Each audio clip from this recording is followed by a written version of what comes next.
Hello everyone, welcome to the new video of economics, chapter 2, sectors of the Indian economy. This is a very important chapter because most of the questions will be formed from this chapter, so we are going to correctly deal with this chapter.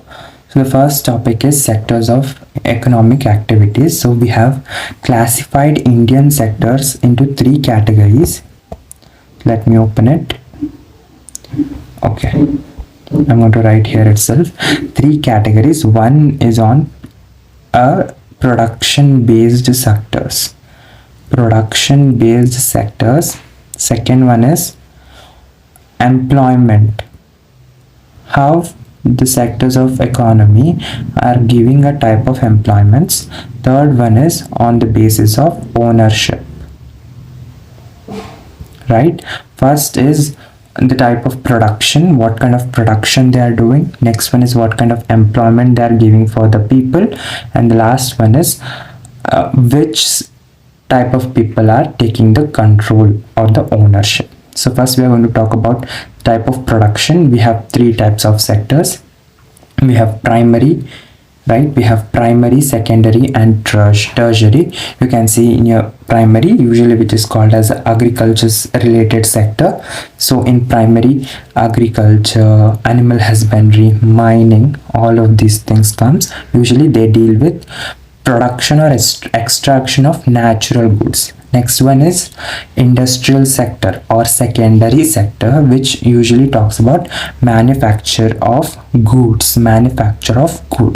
And next we have tertiary sector which helps in development of other sectors like transportation, education, right? This is not education, but yeah, ICT, IT, all of this comes under this, which is also we call it as service sector.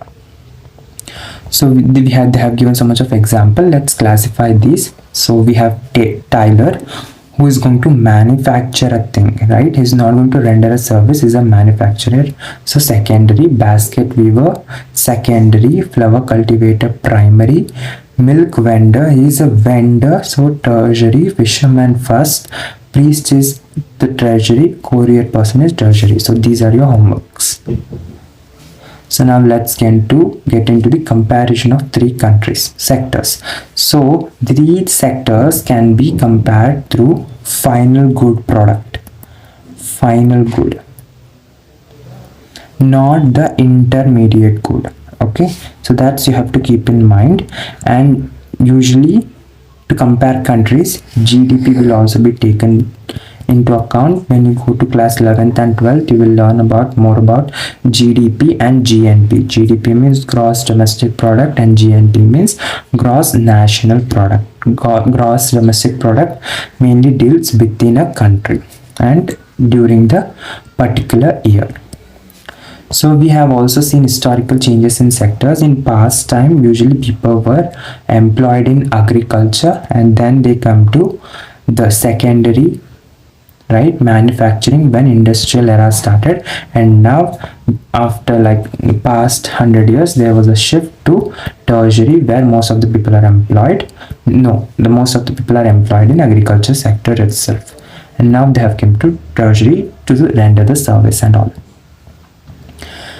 And next, now we have rising importance of tertiary sector. Why there is a importance for tertiary sector means first is for they are going to fulfill basic needs, right? First one is basic needs such as hospitals, education institutes, post offices. These are some of the basic things and they're going to render. So these are very important basic things. And second, we have they are going to help in first and second sector development के लिए important है. It shows the interconnection, hence it is also getting developed. And third reason is when income level of people rises, they want more services, hence they opt for service sectors, hence it is getting rise.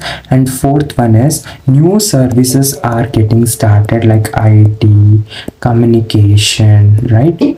All of these things are started, hence it is very important. Clear? And then we have where are most of the people employed. So simple answer is in primary, here also, but there is a more people in primary, but the income what we are getting from primary, or the GDP what we say, is very much less compared to tertiary. Okay. And next we have the concept of underemployed, right? Underemployed or disguised employed. For example, if there is a plot of land and three people are working in this plot of land, and they are going to give amount of goods, maybe 10 kg of rice they are giving in 1 year, and if you remove a person, the production will not get disturbed, means hence this one person is disguised unemployed or underemployed. So this is a very main case what is happening in agriculture, hence there is a most of the employment. And hence here we can see labor what we call as the labor effort is getting distributed, right? One person's 3% labor effort is distributed. If this person go and works in a industry, maybe here they're going to be a profit, right? They can do that. And next we have how to create more employment. They have given about the Mahatma Gandhi Rural Employment Guarantee Act, Manrega 2005, right to work. Because of the law implementation of right to work, this act was implemented. In this, 100 days guarantee of work is given for the rural people. And here we have also having some reservation, 30% of women, right? If the government fails to render the work, they are going to give the money directly to their bank account. Clear? That is how we are going to create employment, and it is a category. And next we have division of sectors as organized and unorganized on the basis of employment. Those primary, secondary, tertiary, or on the basis of production, these are an employment. Here we can see some of the important things. They are going to ask the division or difference between organized and unorganized. Organized, we usually have like salary at proper intervals, some allowances, paid holidays, conditions of works are really good, and some we can see here itself, right? They will regulate and rules of the government, Factories Act, Minimum Wage Act, Payment of Gratuity Act. They're going to give all of these things in organized, but they will not give in unorganized, right? Usually in unorganized sector, people are going to be harassed. Hence, we have to create more correct things for unorganized sectors, right? And then how can we protect unorganized sector? Hence, how we can protect means in urban areas, means we have to create small scale industries for them. We have to give cheaper loans. We have to support people by adding workshops, so they can work on their skills and they can get good jobs. So that's how we can do or protect workers in unorganized sector. And next we have on the basis of ownership. On the basis of ownership, we have public and private. What is public? What is private? Means according to the ownership. For example, we have railways, post office. These are all owned by public and they come under public sector. We have TISCO and we have RIL, right? These two comes in private sector. So usually a common difference which what we have in public and private sectors are, public sectors provide services publicly, whereas private usually talks about profit, right? They talk about profit, they need more profit.